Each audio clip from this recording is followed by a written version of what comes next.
मैं अव्यक्त कुमार वर्मा। मैं अपने यूट्यूब चैनल अव्यक्त वर्मा गुरुकुल में आप सबका हार्दिक स्वागत करता हूँ। आज हम हिंदी साहित्य के अंतर्गत पढ़ने का प्रयास करेंगे एकांकी साहित्य। एकांकी से संबंधित समझ प्रश्नों को हल करने का प्रयास करेंगे। एकांकी क्या होता है, एकांकी किसे कहा जाता है, एकांकी के आवश्यक तत्व कौन कौन से हैं, एकांकी हिंदी साहित्य में प्रमुख लेखक कौन माने जाते हैं और कुछ प्रमुख एकांकियों के विषय में जानने का संक्षिप्त रूप से हम प्रयास करेंगे। तो हिंदी साहित्य के अंतर्गत एकांकी पढ़ने का प्रयास करेंगे।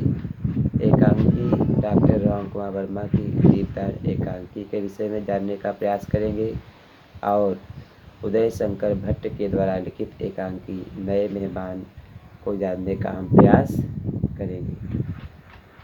तो आइए जानने का प्रयास करते हैं एकांकी किसे कहा जाता है। एकांकी की परिभाषा लिखिए। तो ऐसी रचना जिसकी कथा वस्तु एक अंक में पूर्ण हो जाती है एकांकी कहलाती है। एक अंक में पूर्ण होने वाली कथा वस्तु को एकांकी कहा जाता है। एकांकी के जनक हिंदी साहित्य में डॉक्टर राम कुमार वर्मा है, जिन्होंने बहुत सी एकांकियों की रचना की है। उनमें से आपके पाठ्यक्रम में एक प्रसिद्ध एकांकी है, उसका नाम है दीपदान। तो दीपदान एकांकी की कथा वस्तु क्या है, या ऐसे कहा जा सकता है दीपदान एकांकी का सारांश क्या है।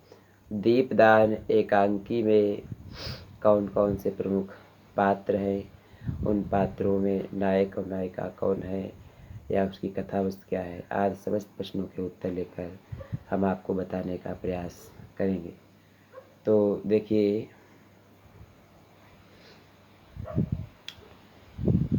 दीपदान एकांकी हिंदी के सुप्रसिद्ध साहित्यकार, विद्वान, लेखक और ओजस्वी और बौद्धिक कलाकार डॉक्टर राम कुमार वर्मा, जो अपने ज्ञान के क्षेत्र में एक तरह से उदाहरण के रूप में हैं, तो उनकी द्वारा लिखित एकांकी दीपदान के विषय में हम संक्षिप्त में जानने का प्रयास करते हैं। उससे पहले कुछ हम दीपदान एकांकी के पात्रों के विषय में पढ़ने का प्रयास करेंगे, कौन कौन से पात्र एकांकी में प्राप्त होते हैं। तो देखिए, दीपदान एकांकी में कुछ पात्र हैं। कुंवर उदय सिंह।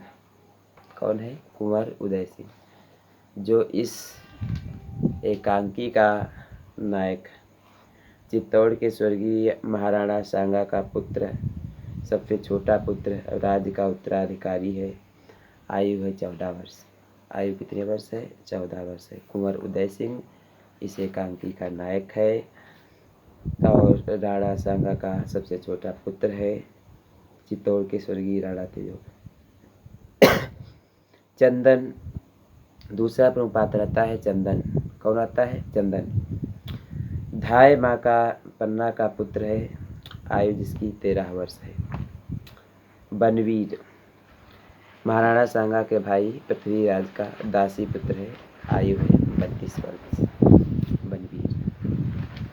अब इसके बाद एक और प्रमुख पात्र उपस्थित होता है कीरत। कीरत जूठी पत्तल उठाने वाला, उसकी आयु है 40 वर्ष की लगभग है। और पन्ना धायमा तो इस कहानी की नायिका है, इस दीपदान एकांकी की नायिका है पन्ना धायमा। कुंवर उदय सिंह का संरक्षण करने वाली धायमा चंदन की माताजी है। चंदन की माताजी है। आयु है 30 वर्ष। सोना रावल स्वरूप सिंह की अत्यंत रूपवती लड़की है। कुंवर उदय सिंह के साथ खेलने वाली है। आयु है 16 वर्ष। शामली अंतापुर की परिचारिका है। आयु है 48 वर्ष। यह एक ऐतिहासिक एकांकी है जो समय 1536 ईस्वी के आसपास का समय एकांकी में उल्लेखित किया गया है। अब देखिए, दीपदान एकांकी डॉक्टर रामकुमार वर्मा द्वारा लिखित ऐतिहासिक एकांकी है। कैसी एकांकी है? ऐतिहासिक एकांकी है। दीपदान एकांकी जो है डॉक्टर राम कुमार वर्मा के द्वारा लिखित एक ऐतिहासिक एकांकी है। चित्तौड़ के स्वामी भक्त पन्ना धाय इस एकांकी का नायक है या केंद्रबिंद है, नायिका है। तो इस एकांकी का कथावस्तु इस प्रकार से समझा जा सकता है। चित्तौड़ के स्वर्गीय महाराणा संग्राम सिंह का 14 वर्षीय पुत्र, सबसे छोटा पुत्र उदय सिंह राज्य का उत्तराधिकारी था। महाराणा की मृत्यु के बाद विक्रमादित्य चित्तौड़ का राज्य संभाल रहे थे। महाराणा सांगा के भाई पृथ्वीराज का दासी पुत्र बनवीर चित्तौड़ का राज्य सिंहासन हथियाना चाहता था और इस षड्यंत्र में उसने एक दिन तुलजा भवानी की पूजा के उपरांत दीपदान उत्सव का आयोजन किया, जिसमें संपूर्ण प्रजा का ध्यान उसकी ओर दीपदान उत्सव की ओर केंद्रित कर दिया। कुंवर उदय सिंह का पालन पोषण करने वाली धाय मां पन्ना चित्तौड़ के राजमहल में बैठी कुंवर उदय सिंह की प्रतीक्षा कर रही थी। उसी समय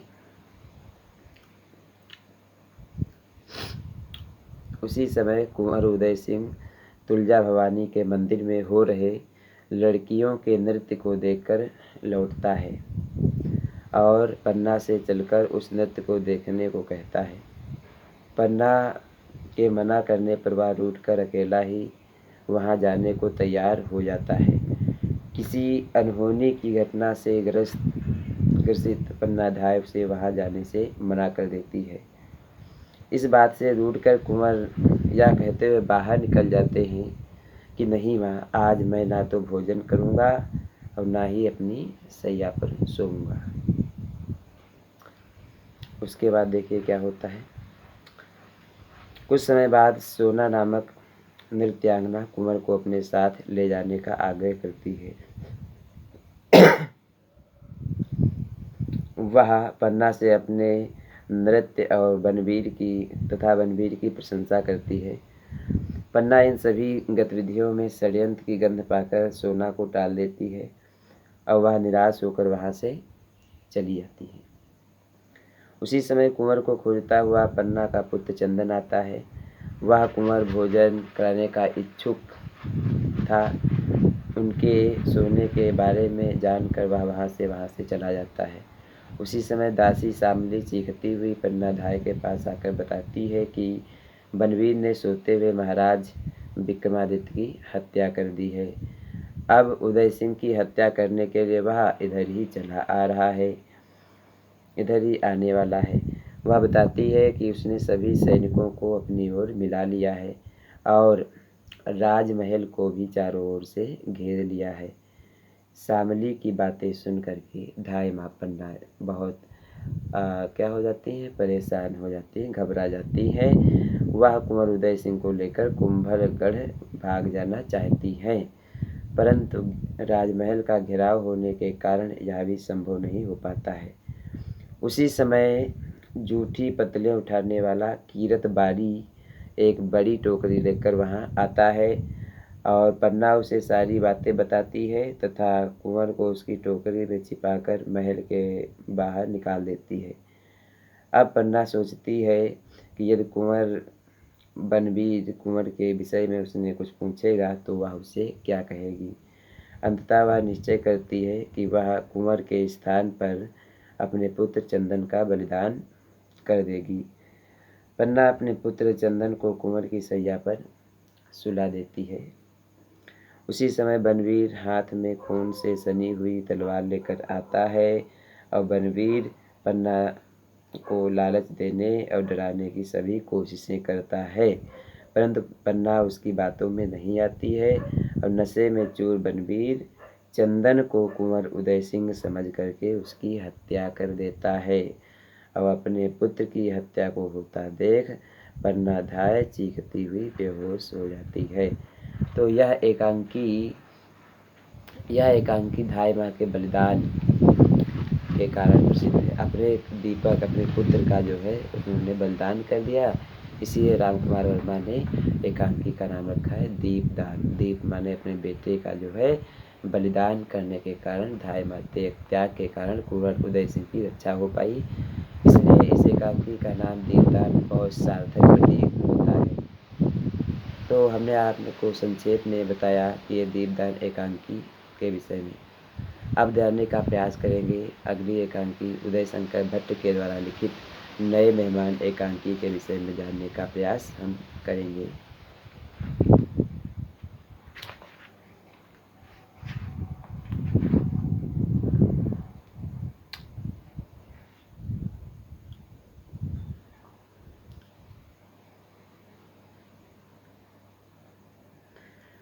नए मेहमान एकांकी में प्रमुख पात्र कौन कौन से हैं, तो इसको भी जान लेते हैं एक बार। तो नए मेहमान एकांकी में प्रमुख पात्र विश्वनाथ जो गृहपति है, नन्हेमल और बाबूलाल दो अतिथि मेहमान हैं, प्रमोद और किरण विश्वनाथ के बच्चे हैं। प्रमोद किरण कौन है? विश्वनाथ के बच्चे हैं। आगंतुक रेवती का एक भाई है, रेवती विश्वनाथ की पत्नी है। तो यह नए मेहमान एकांकी उदय शंकर भट्ट के द्वारा लिखी गई उनकी प्रसिद्ध एकांकियों में एक आती है, कक्षा 9 के पाठ्यक्रम में संकलित भी की गई है। तो इस एकांकी की कथा वस्तु को इस प्रकार से पढ़ा जा सकता है और समझा जा सकता है, उसको याद भी किया कर सकते हैं और परीक्षा में लिख भी सकते हैं। तो आइए देखते हैं क्या है कथा वस्तु।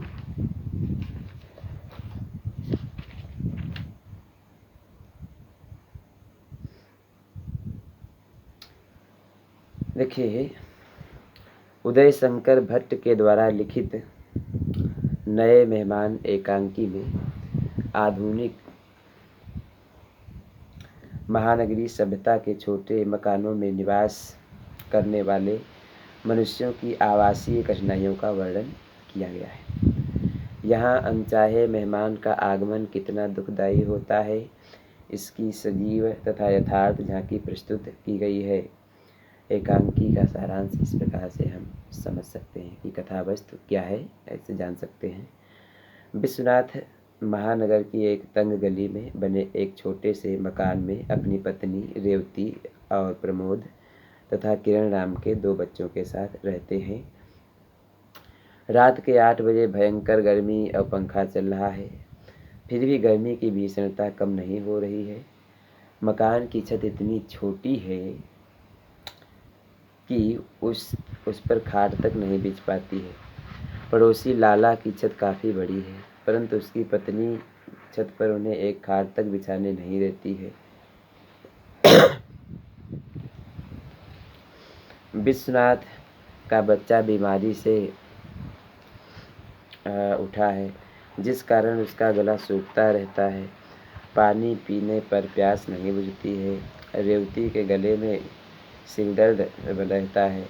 दोनों पति पत्नी एक दूसरे को आराम पहुंचाने के लिए छत पर जाने का आग्रह कर रहे हैं। अंत में विश्वनाथ छत पर सोने के लिए सहमत हो जाता है। अपरिचित मेहमानों का उसी समय आगमन होता है।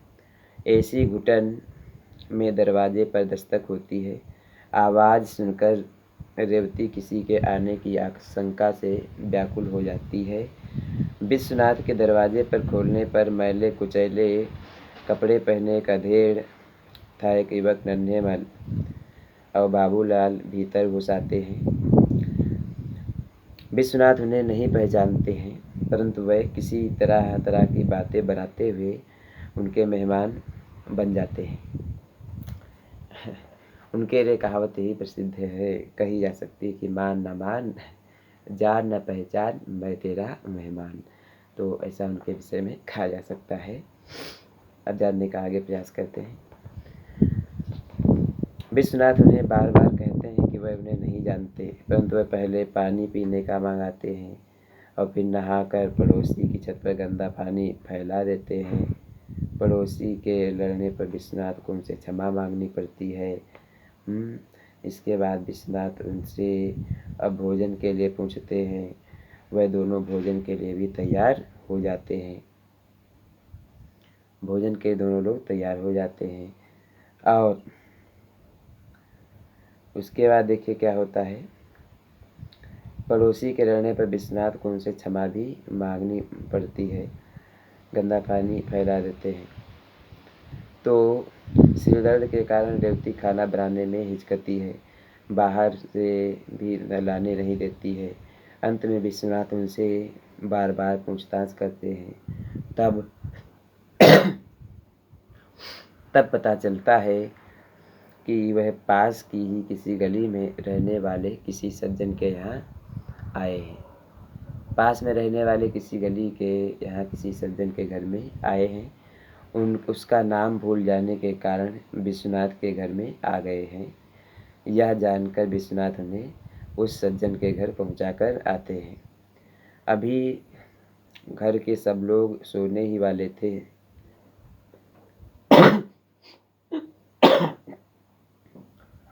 कभी कभी खांसी आ जाती है। अभी सब लोग घर के लोग सोने ही वाले थे, परंतु दरवाजे पर फिर दस्तक होती है।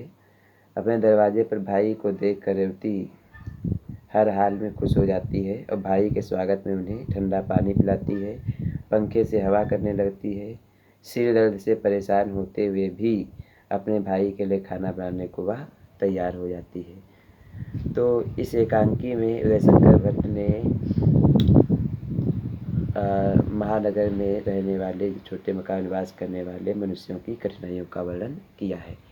अब एकांकी के प्रमुख तत्व जानने का हम प्रयास करेंगे।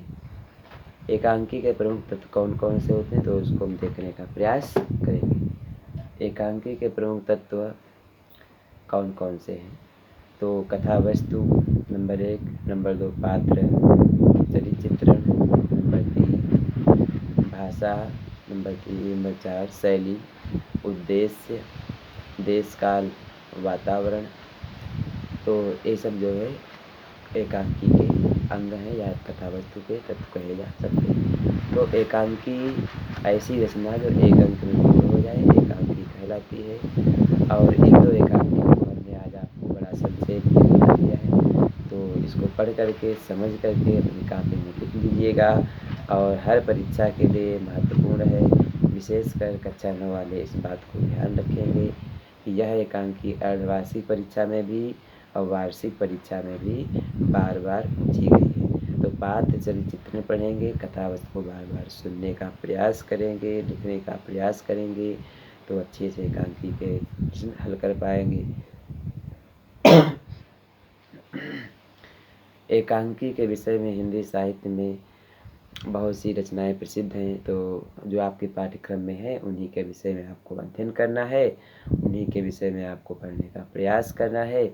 तो एकांकी पढ़ने का हम प्रयास कर लिया है अपने, तो इसको अच्छे से पढ़िए, समझिए और परीक्षा में नंबर लिखिए ताकि आपको अच्छा भविष्य बन सके। तो इन दोनों एकांकियों को विषय में अच्छे से पढ़िएगा। पहले एकांकी हमने बताई डॉक्टर राम कुमार वर्मा की देवदान एकांकी, और दूसरी एकांकी कौन सी है उदय शंकर भट्ट की नए मेहमान एकांकी है। तो इन दोनों एकांकियों को पढ़ने का प्रयास करिएगा और उसको लिखिएगा भी। तो आप सभी इस चैनल को अव्यक्त वर्मा गुरुकुल चैनल को सब्सक्राइब करिए, सदस्य बढ़ाइए, और हमारा वीडियो अच्छा लगे तो लाइक करिए, क्योंकि हम सब ने ठाना है संस्कृत को घर घर तक पहुंचाना है। इसी विचार के साथ, इसी उद्देश्य के साथ हम सब ने ठाना है भारत को मजबूत बनाना है। तो इन सब विचारों के साथ आगे बढ़ने का प्रयास करिए, और जब हम आप मिलकर प्रयास करेंगे तो निश्चय ही देश भी मजबूत बनेगा और ज्ञान भी अच्छा प्राप्त होगा, क्योंकि जिसने प्राप्त किया है ज्ञान वही बनाएगा विश्व में अपनी पहचान। तो जिसने प्राप्त किया है अच्छा ज्ञान वही बनाएगा विश्व में अपनी पहचान। तो इन बहुत सी बातों को हम आपको बताया भी करते हैं कि अच्छे-अच्छे कार्य करो, जब कुछ कुछ करना है, कुछ काम करो, जग में रहकर कुछ नाम करो, तो अच्छे कार्य करिए। और आशा करता हूँ कि हमारा वीडियो आपको अच्छा लगेगा और इससे लाभकारी ज्ञान प्राप्त होगा। तो यदि आपको अच्छा लगा हो तो अच्छा हमारे सदस्य बढ़ाने का भी आप प्रयास करते रहिए, क्योंकि 1000 लोग होने पर ही हम आपको लाइव पढ़ा सकेंगे और लाइव पढ़ाने से आपको भी बहुत सा ज्ञान प्राप्त होता रहेगा। इसलिए शीघ्र से शीघ्र 1000 लोग जो है जुड़ने का प्रयास करिए, जो भी वीडियो को लोग देख रहे हैं। धन्यवाद।